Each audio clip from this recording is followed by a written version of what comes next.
The process of fabric architecture.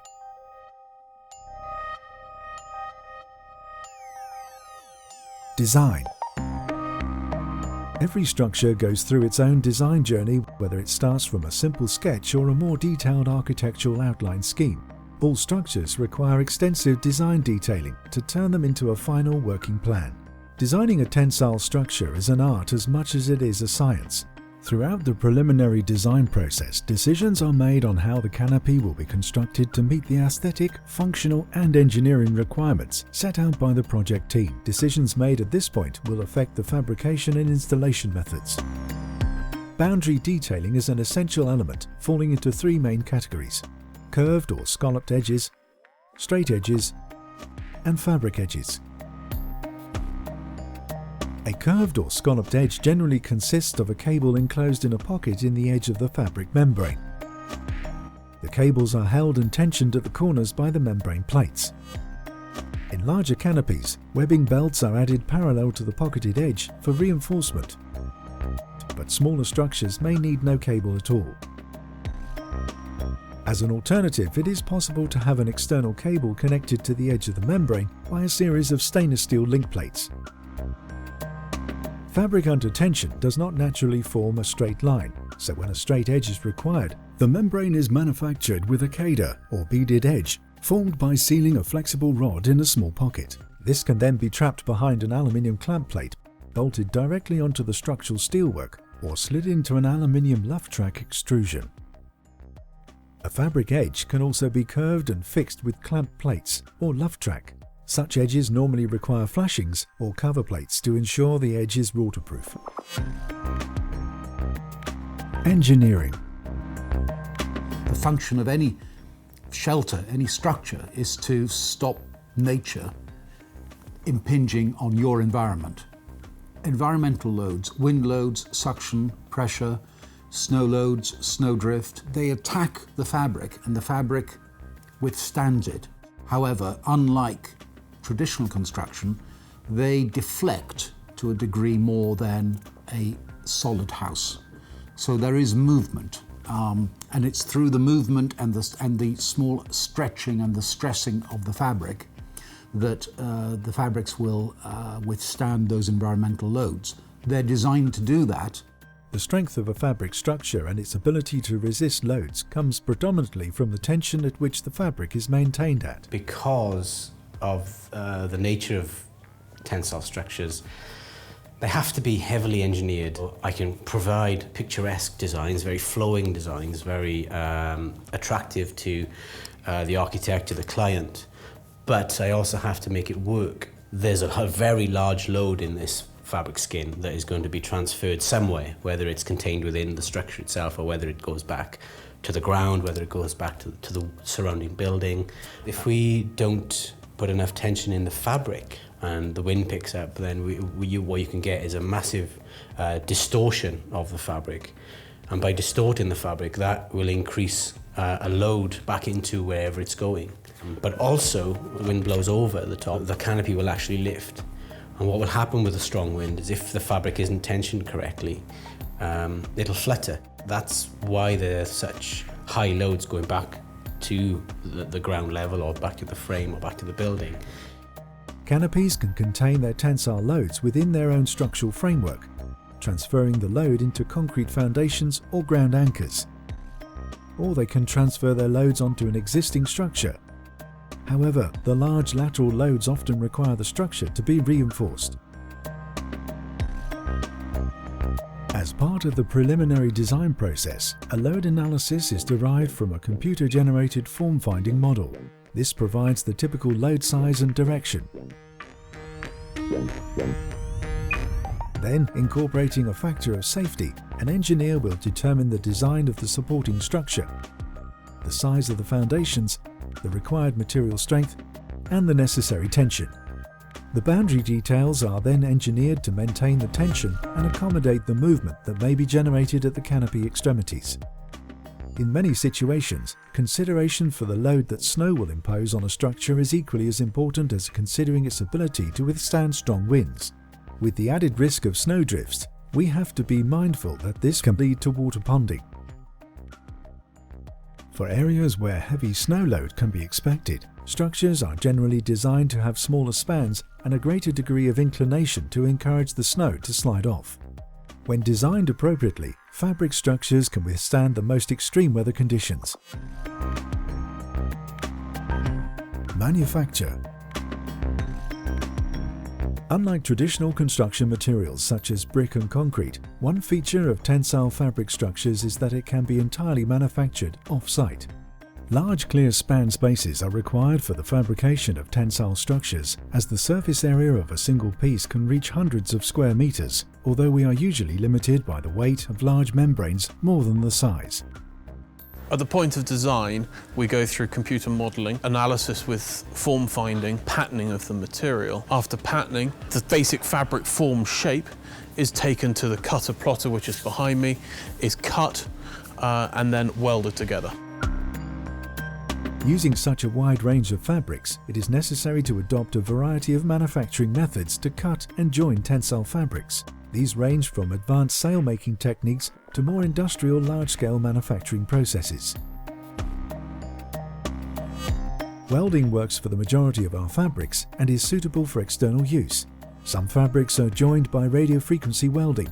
This consists of heating the thermoplastic element in the fabric coating using electromagnetic waves to soften them and bond the two layers together. Advanced welding technology allows us to create an even strength across the length of the weld and a bond which will withstand extremely high tensile loads.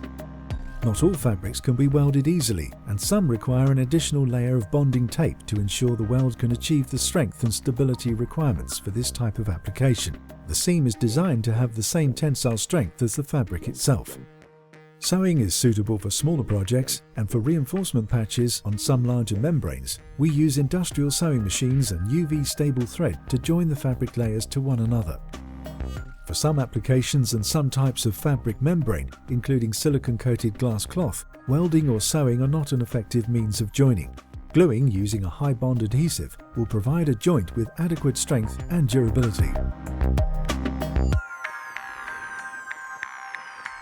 Installation. A conventional building construction means that the builder arrives on site, builds his foundations and builds the building up. Our industry is not like that at all. We fabricate most of the components off-site.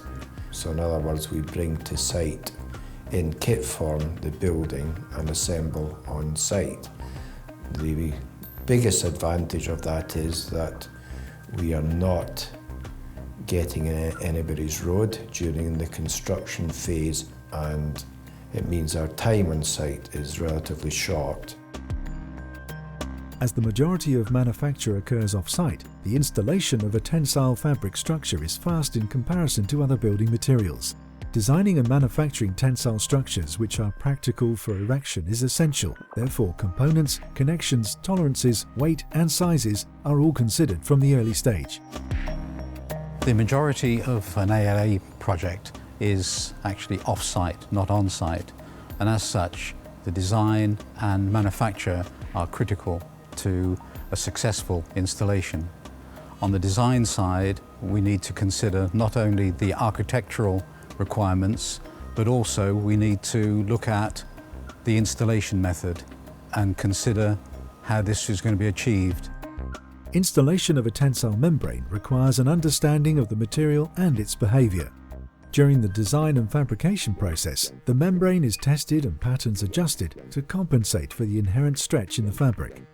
When first delivered to the site, the membrane is smaller than required and only takes its intended size and form once tensioned into place using one of the many erection methods we can adopt. The skill and coordination of site operations are critical to the success of a project. Technical knowledge and experience of the construction and installation process often involves potentially high-risk operations, with demanding access requirements or complex lifting operations. There's two main skills that are required from site crews: is safety and also competence in the work that's being carried out. Safety is paramount. All our installers are qualified rope access technicians. They all got extensive experience in the use of mobile plant and working at height. The other requirement is that they're competent in the installation of fabric. Various different fabrics handled in different ways. PVC, PTFE and ETFE are all handled in different ways. Depending on the type of canopy or structure being installed, installation methods can vary. Some structures have masts which are hydraulically jacked up or extended with a telescopic section in order to tension the membrane and support the structure. Smaller structures can have corners pulled out with rigging screws, U-bolts, or by shortening the perimeter mast to tie back cables. Individual scallops can also be tensioned by shortening the edge cable where it connects to the membrane plate. A very common method is to pull panels into parallel luff tracks and tension by drawing out the corner plates that slides inside the luff track.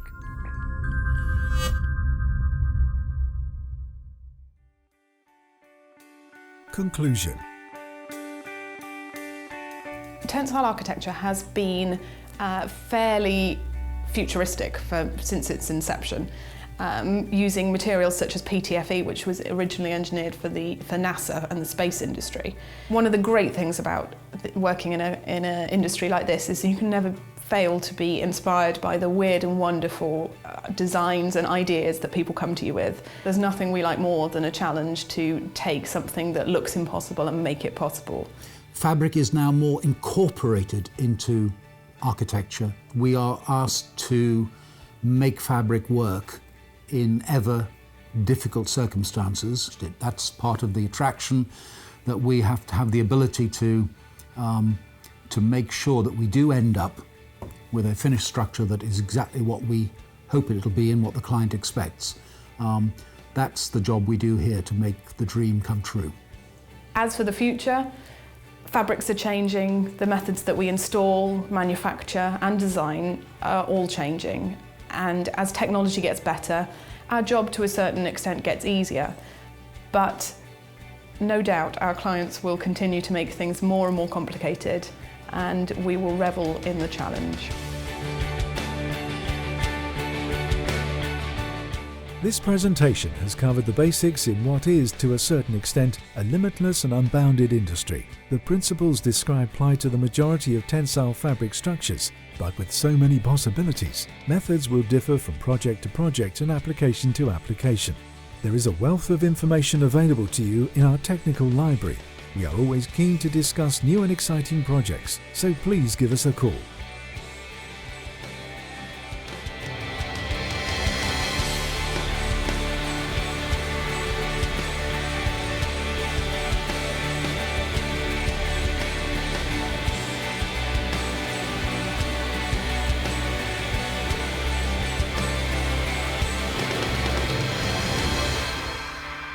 Further reading on the subject of tensile architecture can also be found at www.architen.com.